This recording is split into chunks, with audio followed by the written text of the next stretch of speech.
जय श्री कृष्ण छात्रों, अभिमान अकेडमी की प्रश्न श्रृंखला वीडियो में आपका स्वागत है। व्याकरण के प्रश्नों को पढ़ने के लिए यह वीडियो आपके लिए हम लेकर आए हैं। पहला प्रश्न देखिएगा, भारतीय शब्द का बहुवचन है। देखिए छात्रों, हिंदी में वचन दो माने गए हैं, एक वचन और बहुवचन। आपको यह भी पता होना चाहिए वचन का तात्पर्य क्या है। वचन का तात्पर्य होता है संख्या, यानी कि नंबर। जिन शब्दों से यह पता चले कि दी गई वस्तु या व्यक्ति एक है या फिर दो या दो से ज्यादा, उसे वचन कहा जाता है। हिंदी में दो वचन माने जाते हैं, एक वचन और बहुवचन, जबकि संस्कृत में तीन वचन माने जाते हैं, एक वचन, द्विवचन और बहुवचन। अब यहाँ हिंदी के विषय के अनुसार पूछा गया है, भारतीय शब्द का बहुवचन है। तो छात्रों, यदि आप देखेंगे तो बहुत आसानी से आप इस प्रश्न का उत्तर दे सकते हैं। विकल्प बी, भारतीयों। जब भी आप बहुवचन चुने, बहुवचन चुनना मेरे छात्रों मुश्किल नहीं होता है, बस थोड़ा मात्राओं वगैरह का ध्यान आप देंगे तो आप बिल्कुल सही विकल्प चुन लेंगे। अगला प्रश्न देखिएगा, लक्ष्मण एक कुशल कार्यकर्ता है, ये विशेषण है। तो छात्रों, जब आप देखेंगे, देखिए विशेषण पूछा गया है। पिछली वीडियो में मैंने बताया था कि विशेषण का मतलब होता है विशेषता। जब संज्ञा या सर्वनाम के बारे में कुछ और बताया जाता है, उसकी विशेषता बताई जाती है, तो वह शब्द जो विशेषता बता रहा होता है उसको विशेषण कहा जाता है। अब इसमें प्रश्न दिया है लक्ष्मण एक कुशल कार्यकर्ता है, तो देखिए इसमें क्या विशेषता दी गई है लक्ष्मण की, कुशल। कुशल कार्यकर्ता बताया गया है, तो कुशल जो है वह विशेषण है। अगला प्रश्न देखिएगा, हिंदी भाषा की लिपि है। छात्रों, लिपि और भाषा दो अलग अलग चीजें होती हैं। भाषा भाष धातु से बना है, जिसका तात्पर्य होता है बोलना। कहने का तात्पर्य यह है भाषा को लिखा नहीं जा सकता है, भाषा मौखिक होती है, अर्थात भाषा को बोला जा सकता है और सुना जा सकता है। और जबकि जब हम इसको लिखना आरंभ करते हैं या लिखने का प्रयास करते हैं, तो मेरे छात्रों उसे लिपि कहा जाता है। अर्थात लिपि जो है उसको देखा जा सकता है और पढ़ा जा सकता है, लेकिन बोला नहीं जा सकता। भाषा को बोला जा सकता है लेकिन लिखा नहीं जा सकता। हर भाषा की अपनी लिपि होती है। हिंदी भाषा की जो लिपि है वह देवनागरी है छात्रों, और देवनागरी एक वैज्ञानिक लिपि है।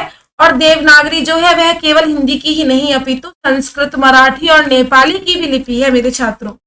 आप यदि इसमें हिंदी के अलावा अन्य भाषा आपसे पूछी जाए, संस्कृत, मराठी या नेपाली, मैं आपको बताऊं मराठी भी काफी पूछी जाती है। देवनागरी में लिखी जाने वाली भाषा, उसमें हिंदी विकल्प में नहीं देते हैं, मराठी दे देते हैं, तब आप उसको वही उत्तर देंगे।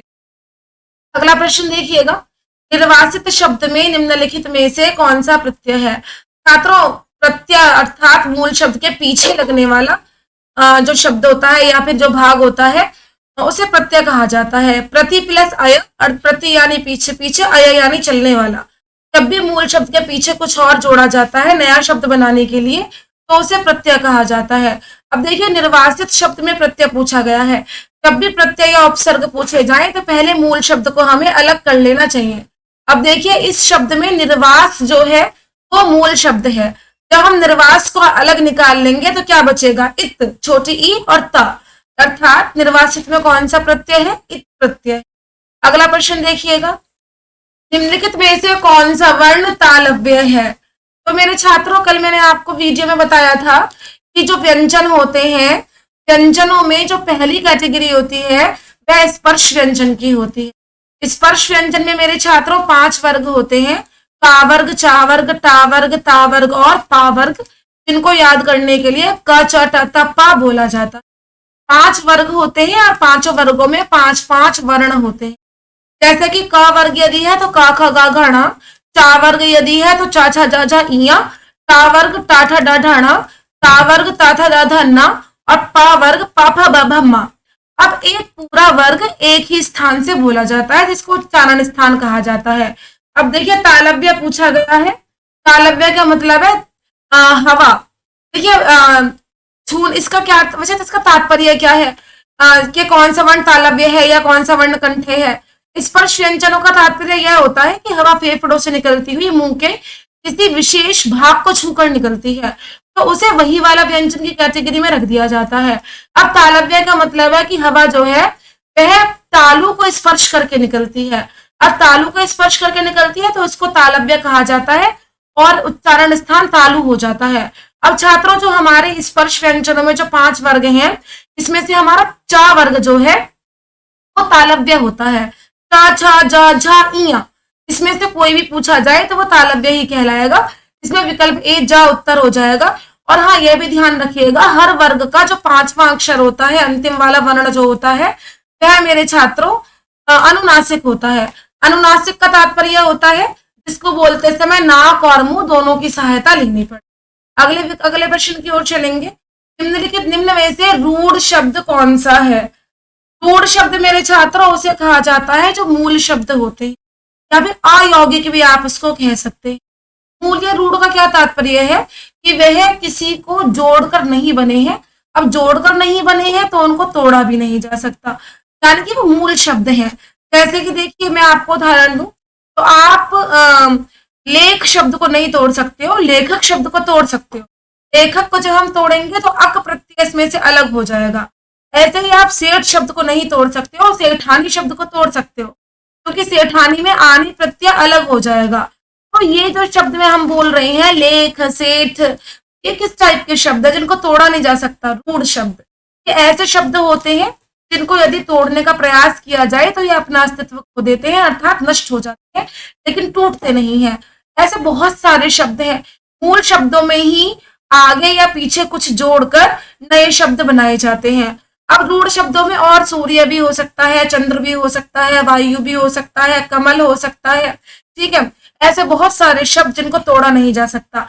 अब इसके अनुसार यदि आप देखिए, बहुत अच्छे से आपको समझ में आएगा। लंबोदर, लंबोदर शब्द को तो आप तोड़ सकते हैं, लंबा प्लस उदर, लंबा है उदर जिनका, यानी कि गणेश। घुड़साल, घुड़साल शब्द को आप तोड़ सकते हैं। कूद वाला, इस शब्द को तो बहुत आराम से तोड़ सकते हैं। बाकी बचा लोटा, लोटा शब्द को आप नहीं तोड़ सकते, ये रूढ़ शब्द है। वैसे छात्रों, मैं आपको यह भी बता दूं, लोटा शब्द देशज में भी आता है। शब्द जो होते हैं वो एक शब्द भेद अलग हमारा अध्याय है। उसमें शब्द भेद में क्या होता है कि यदि हम रचना के आधार पर देखेंगे तो रूढ़ शब्द, यौगिक शब्द और योग रूढ़ शब्द हो जाते हैं। लेकिन यदि हम उत्पत्ति या इतिहास के आधार पर देखेंगे तो मेरे छात्रों फिर तत्सम, तद्भव, देशज, विदेशज और संकर हो जाते हैं। तो यदि लोटा शब्द पूछा जा रहा है तो उसमें रूढ़ तो होता ही है, रूढ़ के अलावा वह देशज भी है। देशज का तात्पर्य होता है देश प्लस ज, देश में जिसने जन्म लिया हो, देश में जन्म लेने वाला, अर्थात ऐसे शब्द जो किसी मूल भाषा के नहीं है और उनकी उत्पत्ति स्थान का पता भी नहीं चलता, जरूरत के अनुसार या क्षेत्रीय प्रभाव के कारण अपने आप बनकर प्रचलित हो जाते हैं, उन्हें देशज शब्द कहा जाता है। इसी प्रकार का एक शब्द मेरे छात्रों लोटा भी है। अगला प्रश्न देखिएगा, निम्नलिखित में से जातिवाचक संज्ञा कौन सी है? कल के वीडियो में मैंने आपको संज्ञा के बारे में बताया था मेरे छात्रों, और यह भी बताया था कि 5 प्रकार की संज्ञा में 2 प्रकार बड़े महत्वपूर्ण होते हैं, जातिवाचक संज्ञा और भाववाचक संज्ञा। देखिए, जातिवाचक संज्ञा क्या है? जाति शब्द किसका सूचक है? जाति शब्द इस बात का सूचक है कि जिसमें एक तरह के गुण, एक तरह की प्रकृति विराजमान हो। अब जाति हर वो शब्द कहलाएगा जो एक प्रकृति वाली चीज के बारे में हमको बता रहा हो। जैसे कि यदि हम बोलेंगे राजा, रानी, तो ये देखिए जाति है। राजा से हमें एक जाति सूचक शब्द है, उससे हमें उसकी प्रकृति पता चलेगी कि वह शासन करता है। इसके अलावा बालक हो सकता है, लड़का, लड़की, पहाड़, नदी, झरना, गांव, शहर, आम, गाय, भैंस, कोई भी ऐसा शब्द जो किसी की प्रकृति के बारे में हमको बता सकता हो, तो वो सब क्या कहलाएगा? वह जाति कहलाएगा, तो पूरी की पूरी एक जाति का बोध हमको करा सके। अब इसमें यदि आप देखेंगे, देखिए कैलाश, कैलाश तो व्यक्तिवाचक संज्ञा है, पर्टिकुलर एक नाम बता दिया हमको। यदि कैलाश के बजाय पर्वत होता तो जाति हो जाता, लेकिन पर्वतों में भी कैलाश बता दिया तो व्यक्तिवाचक हो गया। काशी देखिए, फिर से व्यक्तिवाचक हो गया। यदि नगर बोला होता तो हम इसको कह देते कि वह जातिवाचक है, लेकिन प्रॉपरली नाम बता दिया गया। गंगा देखिए, फिर से व्यक्तिवाचक, क्योंकि हमारा ध्यान जब किसी एक की ओर जा सके तो जो किसी एक व्यक्ति या वस्तु का बोध करा रहा हो उसे व्यक्तिवाचक कहते हैं। अब इसमें से क्या बचा? नदी। नदी एक जातिवाचक सूचक शब्द है, जाति सूचक शब्द है। यदि मैं आपसे कहूं कि उत्तर प्रदेश में नदी बहती है तो आप कहेंगे कौन सी नदी? क्योंकि नदी का मैंने नाम तो बताया नहीं, और जब आपको नाम नहीं बताया, पर्टिकुलर आपको नदी का नाम नहीं पता, तो आप उसे व्यक्तिवाचक नहीं कह सकते। अब नदी में तो कोई सी भी नदी आ सकती है, इसलिए नदी क्या है, केवल एक जाति सूचक शब्द है जो यह बता रहा है कि बहते हुए पानी की ओर संकेत किया जा रहा है, अर्थात विकल्प 4 उत्तर हो जाएगा। अगला प्रश्न, किसी वर्ग के प्रथम अक्षर से परे यदि कोई अनुनासिक वर्ण हो तो प्रथम वर्ण के स्थान पर उस वर्ग का कौन सा वर्ण हो जाता है। मेरे छात्रों, इस प्रकार का प्रश्न जब पूछा गया था तो इसका जो उत्तर माना गया था वह अनुनासिक माना गया।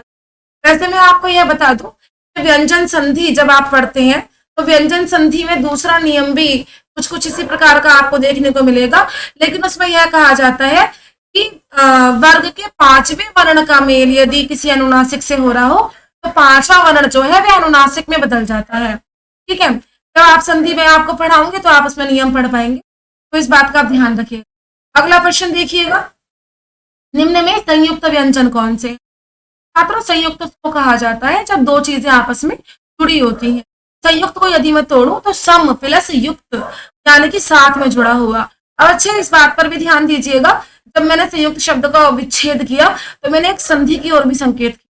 जब भी किसी वर्ण यदि किसी शब्द में पहली मात्रा आपको अंकी बिंदी दिखाई दे रही हो, जैसे कि देखिए पहली मात्रा इसमें अंकी बिंदी है अनुस्वार, ठीक है, और पहली मात्रा यदि अंकी बिंदी हो तो क्या करते हैं, उस अंकी बिंदी वहां से हटा देते हैं और जिस वर्ण के साथ लगी होती है उसी वर्ण के साथ हलंत वाला मां लगा देते हैं। जैसे कि मैंने अभी संयुक्त को तोड़कर बोला सम प्लस युक्त, ऐसी संसार शब्द सम प्लस सार, ऐसे ही संविधान सम प्लस विधान।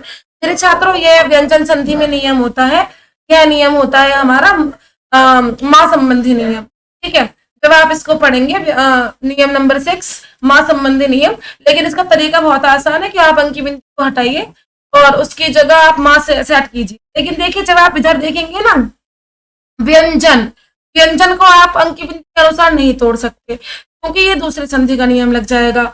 स्वर संधि में यण संधि, देखिए मैं आपको संधि अलग से भी पढ़ाऊंगी वैसे तो, पर मैं बस बीच में थोड़ा थोड़ा बता दो तो पढ़ना आसान हो जाता है। अब देखिए व्यंजन में क्या होगा, यदि एक कुछ ना पॉइंट्स याद रखिए तो संधि खुद ही याद हो जाती है।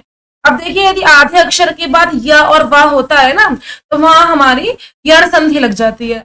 व्यंजन में जब आप देखेंगे तो आधे वा के बाद आपको य दिखाई दे रहा है, तो इसमें अंकी बिंदी से पहले आधे व वाला नियम लग गया है व्यंजन। तो यदि मैं इसको तोड़ू व्यंजन को तो मेरे छात्रों वी प्लस अंजन हो जाएगा और क्या हो जाएगा हमारा ये हमारी हो जाएगी यण संधि।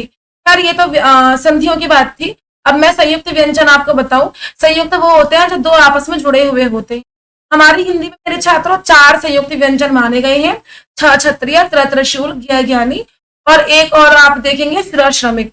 अच्छा, छ क्षत्रिय कैसे बना होता है, बड़ा महत्वपूर्ण है, तो आप प्लस ष षटकोण से बना होता है। का जो है वो आधा लगता है, ष षटकोण पूरा लगता है।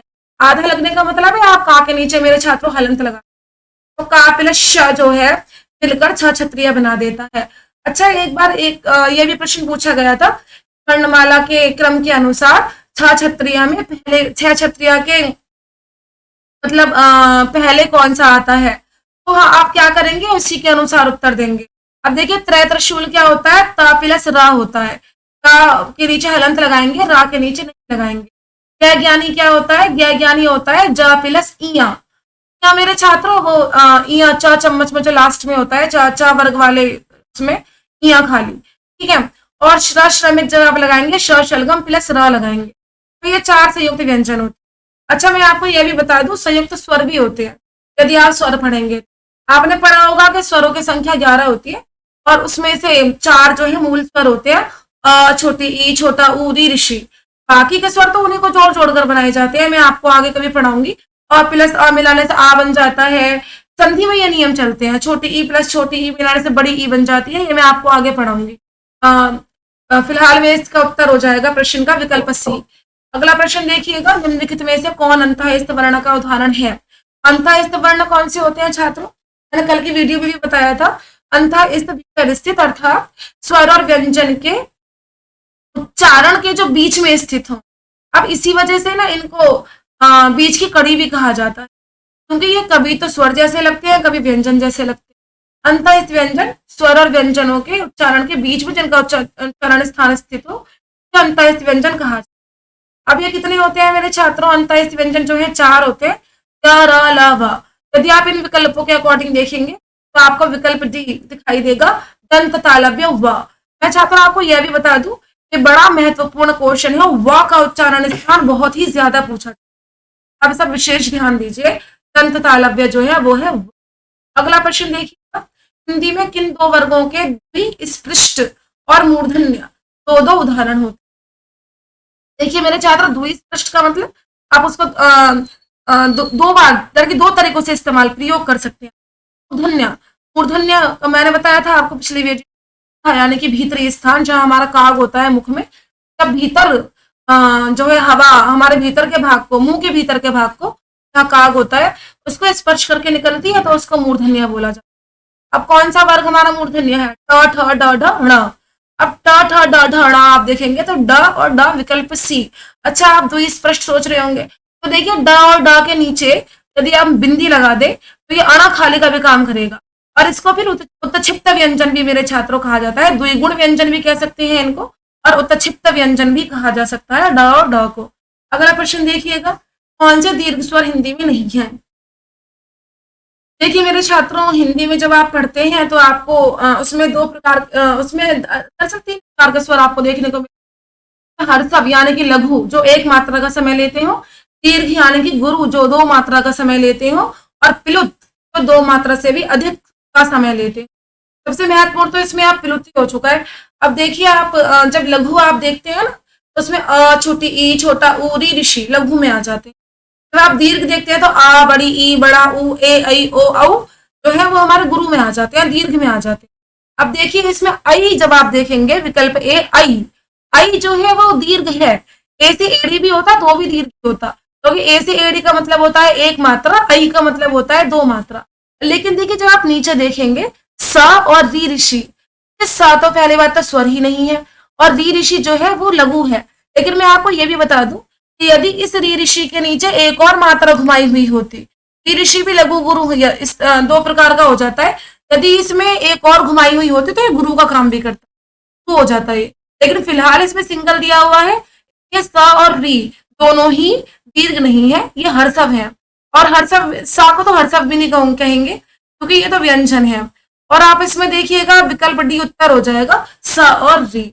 अगला प्रश्न देखिएगा, हल शब्द किसके लिए प्रयोग किया जाता है? छात्रों, संस्कृत के प्रश्न अब हिंदी में आने लगे हैं, इसलिए मैं आपको बता दूं कि संस्कृत में व्यंजन को हल बोला जाता है, जबकि स्वरों को अच बोला जाता है। ठीक है, और पूरी वर्णमाला को संस्कृत में अल बोला जाता है। याद रखिए, स्वर को अच, व्यंजन को हल, और पूरी वर्णमाला को अल बोला जाता है संस्कृत में। यहाँ हल पूछा गया है तो व्यंजन के लिए, और व्यंजन संधि को संस्कृत में हल संधि ही। अगला प्रश्न देखिएगा, विस्मय बोधक शब्द कौन सा है? देखिए एक्चुअली होना चाहिए कौन सा नहीं है, क्योंकि आप देख सकते हैं इसमें एक्सक्लेमेटरी साइन तीनों में लगा हुआ है, और मेरे छात्रों विस्मयादि बोधक चिन्ह है। क्या का मतलब है? जब आश्चर्य, घृणा, प्रेम, गर्व आदि भाव प्रकट किए जाते हो तो उसको हम जो है कह देते हैं विस्मय बोधक शब्द है, यदि उसमें विस्मयादि बोधक चिन्ह लगाया गया है। इसको हम इसको एक तरीके से इंट्रोडक्शन भी होता है, और लेकिन ये मेनली जो है वो हमारा एक्सक्लेमेटरी साइन होता है, क्योंकि हाई में लगा है, अरे में लगा है, आहा में लगा है, तो में नहीं लगा है। तो विस्मयादि बोधक शब्द जो नहीं है वह है किंतु। किंतु तो अव्यय है मेरे साथ। अगला प्रश्न देखिएगा, वर्गों में, निम्नलिखित वर्गों में कौन सा वर्ण मूर्धन्य है? देखिए अभी ऊपर हमने डिस्कस किया था कि मूर्धा यानी भीतरी भाग, मुख का भीतरी भाग, और मूर्धन्य मैंने बताया था अभी आपको वर्ग जो ट वर्ग है, ट ठ ड ढ ण, तो हमारा मूर्धन्य है, विकल्प सी जो है वह उत्तर हो जाए। निम्नलिखित वाक्य में अव्यय है। देखिए मेरे छात्रों, अव्यय व्यय जिनको बेकार में आप खर्च नहीं कर सकते हो, अर्थात अव्यय का मतलब है जो लिंग, कारक या वचन के आधार पर बदले नहीं जा सकते, जिनको चेंज हम नहीं कर सकते, उनको अविकारी शब्द भी मेरे छात्रों कह सकते हैं। उसका आप अविकारी शब्द भी कह सकते हो अव्यय को, इनको बदला नहीं जा सकता है। क्रिया विशेषण, संबंध बोधक, इसमें ये सब इसी में आते हैं मेरे छात्रों, अव्यय में ही आते हैं ये सब। अब इसमें देखिएगा आप अव्यय कौन सा है पूछा गया है, तो ऐसा कौन सा, अब देखिए ओहो इसमें दिया गया है। अब ओहो जब आप देखेंगे ना तो ओहो क्या हो जाएगा, ओहो हमारा अव्यय हो जाएगा, जिसको लिंग, वचन या कारक किसी भी आधार पर बदलने की आवश्यकता नहीं है और बदला भी नहीं जा सकता है, और जिसको बदला ना जा सके उसे हम अव्यय कहेंगे मेरे छात्रों। उत्तर विकल्प ए हो जाएगा ओहो। अगला प्रश्न देखिएगा, निम्नलिखित शब्दों में से बताइए किस शब्द में उपसर्ग और संधि दोनों है। देखिए बहुत ही अच्छा प्रश्न है। ऐसे कई शब्द होते हैं जिसमें उपसर्ग और संधि एक साथ लग सकती है, ठीक है। ऐसे कई शब्द जिसमें संधि और समास एक साथ लग सकता है। अब देखिए इस प्रकार के प्रश्न में क्या करना चाहिए, हमको ये देखना चाहिए आगे कुछ जुड़ा भी हो और उसको दो भागों में ले जाया जा सके। देखिए उपसर्ग क्या होते हैं, उप यानी समीप, सर्ग यानी सृष्टि करना, अर्थात मूल शब्द के समीप आकर नया शब्द बनाना। उपसर्ग कहाँ जोड़े जाते हैं, आगे जोड़े जाते हैं। संधि किसको कहते हैं, संधि का मतलब होता है ज्वाइनिंग, जब दो वर्ण आपस में मिलते हैं और कुछ चेंजेस होते हैं, कुछ विकार पैदा होते हैं, उसको संधि कहा जाता है। मेरे छात्रों याद रखिएगा, संधि दो वर्णों का मेल होता है और समास दो शब्दों का मेल होता है। अब यदि हम इस प्रश्न के अनुसार देखें तो देखिए चारों में से क्या हो जाएगा, जिसको संधि के हिसाब से भी तोड़ सकते हैं और हम उपसर्ग के अनुसार भी तोड़ सकते हैं। देखिए अभीष्ट, अभीष्ट में क्या हो जाएगा, यदि हम इसको उपसर्ग के अकॉर्डिंग तोड़े तो अभी हो जाएगा, और इसमें जो है अभी में छोटी ई लग जाएगा और इष्ट में भी छोटी ई लग जाएगा, और अभी प्लस इष्ट में टूट जाएगा। अब देखिए अभी प्लस इष्ट में बहुत क्लियरली टूट गया है, तो इसका मतलब देखिए संधि भी लग गई है, इसमें दीर्घ संधि लग गई है। मैं आपको पहचान बताऊं, दीर्घ संधि स्वर संधि की पहली संधि है, और दीर्घ संधि अकेली ऐसी संधि है जिसमें एक जैसे स्वर मिलते हैं। एक जैसे स्वर का मतलब है अ से अ, ई से ई से उ। अब देखिए मैंने ये तोड़ा ना अभी इष्ट, तो अभी प्लस इष्ट हुआ था, यानी कि अभी में छोटी ई लगा था और उधर भी छोटी ई लगा था। हालांकि एक जैसे स्वर का मतलब है छोटी ई से बड़ी ई भी मिल सकता है, बड़ी ई से छोटी ई भी मिल सकता है, बड़ी ई से बड़ी ई भी मिल सकता है, लेकिन जब दोनों मिलेंगे तो बड़ी ई बन जाएगा। यहाँ इसी फॉर्मूले को दीर्घ बोला जाता है कि मात्रा जो है वो दीर्घ हो जाती है। अच्छा मैंने बोला एक जैसे स्वर मिलते हैं, तो छात्र स्वर तो एक जैसे ही मिले, अब आ से आ मिले या अ से अ मिले या आ से आ मिले हैं तो सेम ही, क्योंकि आ किससे बना है, आ संयुक्त स्वर है, अ प्लस अ को मिलाकर आ बना है। ऐसे ही छोटी ई प्लस छोटी ई को मिलाकर बड़ी ई बना है। अब छोटी ई से बड़ी ई मिले या बड़ी ई से छोटी ई मिले या बड़ी ई से बड़ी ई मिले या छोटी ई से छोटी ई बनेगी बड़ी ई। यानी कि ये एक जैसे स्वर जब मिलते हैं तो दोनों मिलकर मात्रा बड़ी कर देते हैं, और जब मात्रा बड़ी कर देते हैं तो उसी बड़ी मात्रा के कारण उसको दीर्घ संधि बोला। तो विकल्प ए उत्तर हो जाएगा। अगला प्रश्न, व्यंजनों में बताइए कौन सा वर्ण महाप्राण। देखिए मेरे छात्रों प्राण का मतलब क्या होता है, प्राण का मतलब होता है वायु, हवा। अब व्यंजन स्पर्श व्यंजन में ना दो प्रकार के चलते हैं, ये अल्प प्राण और महाप्राण। अल्प यानी थोड़ी, प्राण यानी वायु जिसको बोलने में थोड़ी वायु लगे। महाप्राण, महा यानी ज्यादा, प्राण यानी वायु जिसको बोलने में ज्यादा वायु लगे।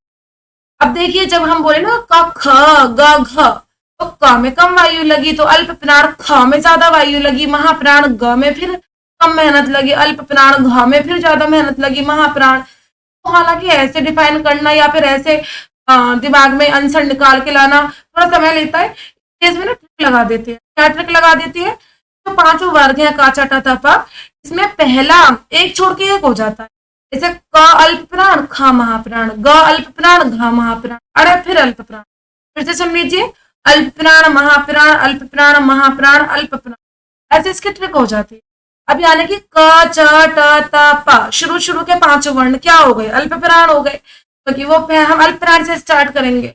ऐसी ख, चा के बाद छ, जा के बाद झ, यानी हर वर्ग का दूसरा वर्ण क्या हो गया मेरे छात्रों, महाप्राण हो गया। इसे ऐसे भी पूछ सकते हैं अल्प प्राण कौन कौन से वर्ण होते हैं, तो का और गा जो है वो कि मेरे कहने का मतलब है हर वर्ग का पहला और तीसरा वर्ण जो है वो अल्प प्राण होता है, और दूसरा और चौथा वर्ण जो है वो महाप्राण होता है। आप सोचेंगे पांचवा कहाँ गया, तो हाँ आप कह सकते हो पहला तीसरा पांचवा तीनों अल्प प्राण होते हैं, लेकिन तब पॉइंट ये है कि जो पांचवा वर्ण होता है ना वो अनुनासिक भी होता है, तो फिर अल्प प्राण नासिक क्या आप उसको बोलिए, क्योंकि वो नाकर्म दोनों की सहायता से बोला जाता है। फिलहाल इसका उत्तर हो जाएगा विकल्प बी ख। अगला प्रश्न देखिएगा छात्रों, निम्नलिखित ध्वनियों में से बताइए कि कौन सा वर्ण ओष्ठ्य नहीं है। ओष्ठ्य यानी तो ओठों की सहायता से ना बोला जाए। त प फ भ, देखिए प वर्ग तो पूरा ओष्ठ्य है, प फ ब भ भ, पापा बाबा भा जब आप बोलेंगे बिना होठ टच किए नहीं बोल सकते आप, आपको अपर लिप और लोअर लिप टच करना पड़ेगा प, तभी तो आप बोल पाएंगे। लेकिन जब आप ट बोलेंगे तो ये तो मूर्धन्य है, ऊपर कई बार आ चुका है, तो ट जो है वो ओष्ठ्य नहीं है। अगला प्रश्न, चरण स्थान की दृष्टि से क वर्ग के सभी वर्ण क्या कहलाते हैं? मैंने ऊपर कई बार बता दिया, पूरा क वर्ग कंठ से बोला जाता है। अब क ख ग घ ण कंठ से बोला जाता है, वीडियो में मैंने इसको समझाया था। आशा करती हूँ आज का वीडियो आपको पसंद आया हो। यदि आया हो तो लाइक शेयर सब्सक्राइब करिए। आज के लिए जय श्री कृष्णा, मिलते हैं अगले